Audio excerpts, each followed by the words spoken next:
Hi everyone, George here, and today I want to talk to you about the war in the Ukraine.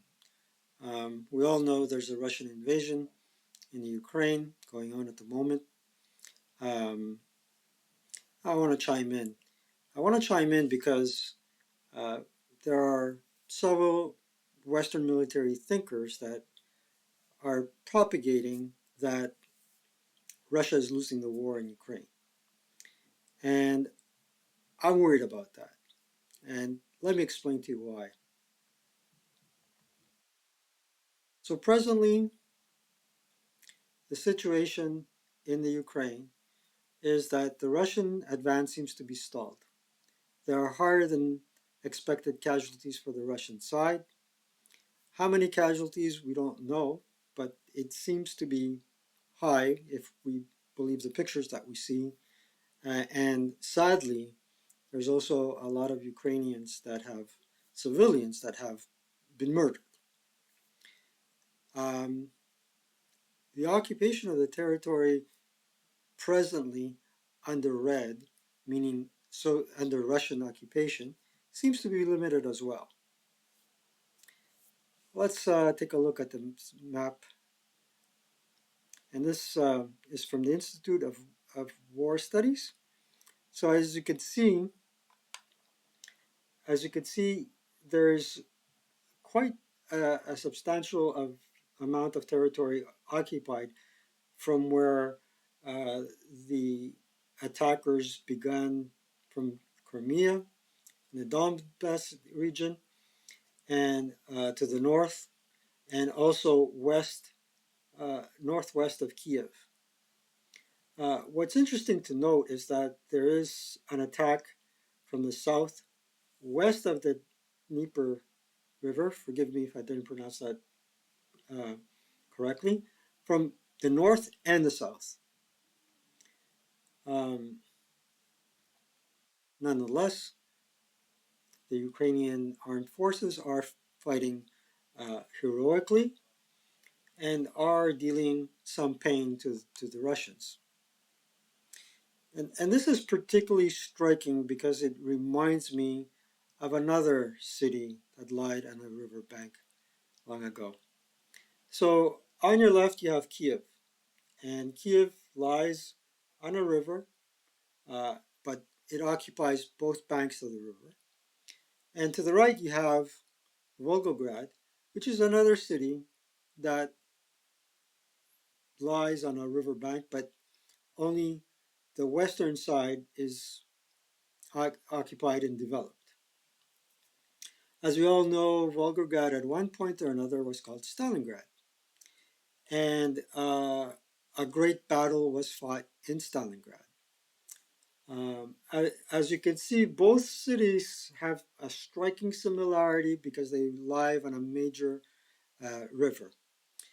The main difference between Kiev and Volgograd is that what the Soviets were trying to expel from Volgograd were occupiers. They were the enemy. Uh,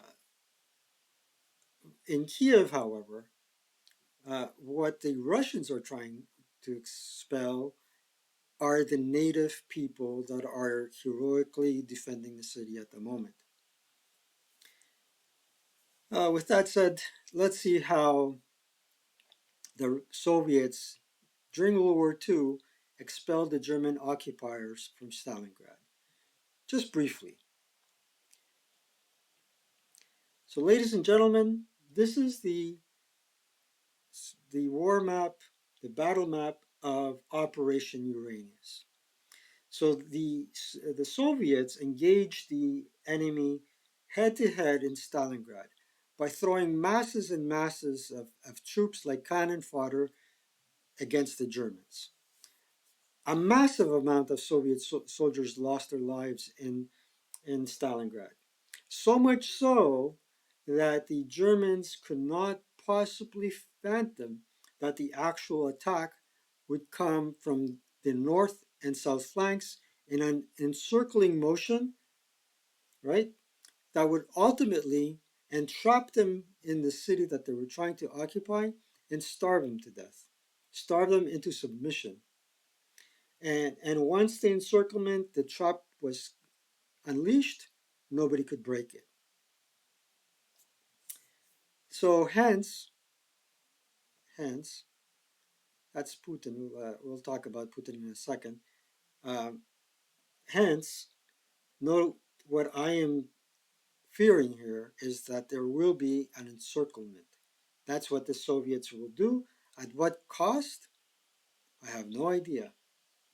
I have no idea how much pain Mr. Putin is willing to impose on his people to achieve whatever crazy goal he wants to achieve. Now let's go to Putin for a second. You might think I am comparing him to a pit bull. Um, not quite.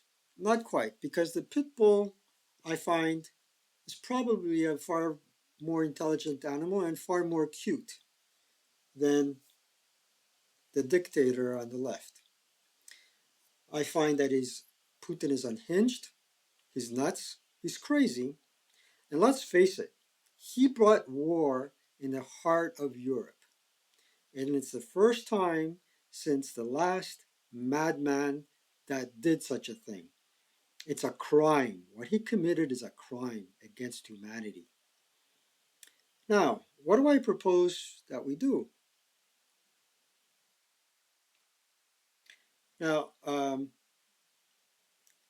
the best thing that we can do is depose Mr. Putin. I'm not suggesting that he should be assassinated. Yeltsin was deposed. Mikhail Gorbachev, I believe, was deposed. Who wasn't deposed? The whole Iron Curtain collapsed. It should be up to the Russian people to depose Putin and his regime. There's presently over 4,000 Russians in prison that protested the war. Well, Mr. Putin cannot imprison all of Russia. It's massive. And I hope the Russian people realize the crime he's committing and they rise up against him. Number two, hold the oligarchs financially responsible for war damages and for war crimes. Without their support, Mr. Putin would not be able to do nothing. They have to be the leaders, the spearhead against Mr. Putin. And if they don't rise up against Mr. Putin, then we have a world court. We should stage something, not stage, but implement something close to the Nuremberg trials, as similar as possible, and hold these people personally responsible for the mayhem and chaos that they caused. Now, I wrote this before. It's quite dated. It's 2 days dated. Stop trading energy, oil, gas in Russia immediately. We should stop all trading. Mr. Biden, I applaud him wholeheartedly for stopping trading fossil fuels with Russia. We should stop all trades except humanitarian aid. That's it. That's all. We certainly should not be over in Europe holding a fashion show like Mr. Trudeau. Um, he should be back here in Parliament enacting more sanctions, more stringent sanctions against the Putin regime. Now, hopefully, once this is over and does not spill over into a third world war, we seriously need to look at NATO and how it can be restructured so all the parties involved, all the nations in Europe are not alienated and they do not serve that this military structure, we should ensure that this military structure does not serve as a catalyst for any one rogue party of interest to use it as an excuse to do what Putin has done now. We seriously need to uh, bring up to speed the military alliance of how it should look in Europe. Since the Warsaw Pact was defunct, um, we had to redefine the purpose of NATO, I find. Those are my thoughts. The short and tall of it is that Putin really needs to go after this. Um, it's unfathomable that he um, threatened a nuclear war.